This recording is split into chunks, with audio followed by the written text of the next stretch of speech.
ఏం చేయాలన్న అభిషేక్ శర్మని? ఏం చేస్తే ఆగుతాడు? లేకపోతే అసలుకి బౌల్ వేయాలంటే బౌలర్స్ భయపడుతుంటారు.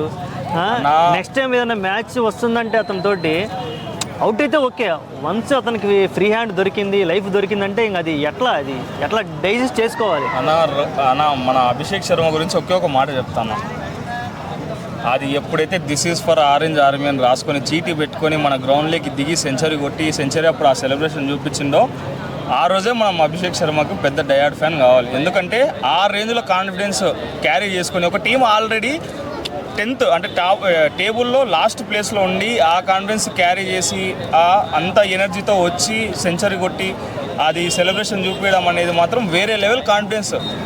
యాజ్ ఎ యంగ్స్టార్గా మనం తనని ఎంతో బ్యాకప్ చేయాల్సిన విషయం. అంటే మన జరిగిన మ్యాచ్కి ఒకటైతే నిజమన్న హర్షదీప్ సింగ్లో కొట్టిందన్న ఒక మినీ హెలికాప్టర్ షాట్ 6 కొడితే 106 మీటర్లు పోయింది. అది మైండ్ మాత్రం పిక్చర్ షాక్. ఆ రేంజ్లో షార్ట్ రేంజింగ్ అయితే హైలైట్ ఉంది మన అభిషేక్ శర్మకు. ఖచ్చితంగా ఇప్పుడు కిందివన్నీ గెలుచుకుంటూ వస్తున్నాయి. ఖచ్చితంగా టేబుల్ అయితే మనకి కొంచెం తారుమారు అయ్యే సిచ్యువేషన్స్ అయితే ఉన్నాయి. రాబోయే మ్యాచ్లు సన్ రైజర్స్ ఖచ్చితంగా ఇంకా ఎన్నో గొప్ప గొప్ప రికార్డ్స్ మన సన్ రైజర్స్ ప్లేయర్స్ నుంచి చూసి మన సన్ రైజర్స్ ఖచ్చితంగా క్వాలిఫై అవ్వాలి. లాస్ట్ సీజన్ ఎట్లయితే ఆర్సీబీ క్వాలిఫై అయిందో 0.001%తో ఈసారి కూడా మన సన్ రైజర్స్ క్వాలిఫై అవ్వాలనేసి యాజ్ ఏ ఫ్యాన్గా కోరుకుంటున్నాం. ఓకే, సెంచరీ కొట్టడం ఒక ఎత్తు అయితే పేరెంట్స్ ముందు కొట్టడం దాన్ని ఎలా చూడాలి? యాజ్ ఏ ప్రౌడ్గా చూడొచ్చా? చాలా ప్రౌడ్ అన్న. అది ఎంత ప్రౌడ్ అంటే అంత ప్రౌడ్ అన్న. యంగ్స్టార్ తనని ఎంతో బ్యాకప్ చేసిన టీము. అంటే తను నాకు తెలిసి 5 సంవత్సరాల నుంచి సన్ రైజర్స్ క్యాంప్లోనే ఉన్నాడు.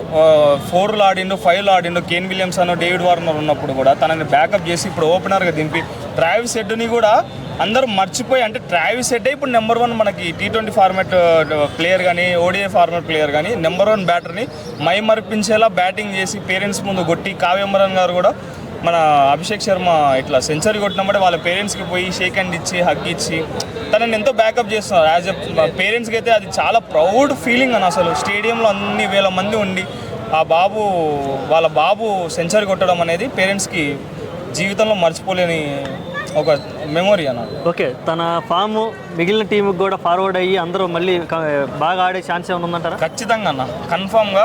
వాళ్ళకి ఆల్రెడీ వాళ్ళు ఓడిపోతుంటే కూడా డ్రెస్సింగ్ రూమ్లో కొడితే నువ్వు 300 కొట్టాలరా అనే మైండ్ సెట్తో ఉన్నారు.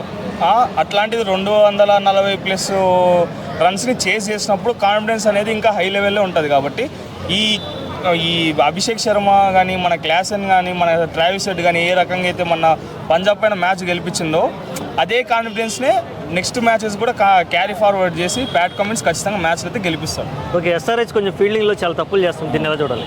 మన బౌలింగ్ లేదన్న SRH ఫస్ట్ థింగ్. ఆడ ఎట్లుంటుంది అంటే బౌలింగ్ బాల్స్ ప్రతి బాల్ సరిగా పడకుండా బౌండరీస్ పోతున్నప్పుడు ఫీల్డర్స్ కూడా కొంచెం డిస్ట్రాక్షన్కి గురవుతారు. కాబట్టి ఫీల్డింగ్ కంటే కూడా బౌలింగ్ అసలు లేదు. బౌలర్స్ మీద కొంచెం పెట్టి మన ప్యాట్ కమిన్స్ కూడా ఫుల్గా రన్స్ ఇవ్వడం జరుగుతుంది. ప్యాట్ కమిన్స్ కానీ మొహమ్మద్ షమి కానీ అడమ్ జాంపాన్ తీసుకొని రావడము అట్లాంటివి ఒక ఇంటర్నేషనల్ ప్లేయర్స్ని తీసుకొని వచ్చి మ్యాచ్లను గెలిపించుకొని మ్యాచ్లని బౌలింగ్ కొంచెం టైట్గా వేస్తే మాత్రం ఖచ్చితంగా సన్ రైజర్స్ విన్ అవుతాయి. నెక్స్ట్ మ్యాచెస్ విన్ అవుతాయి.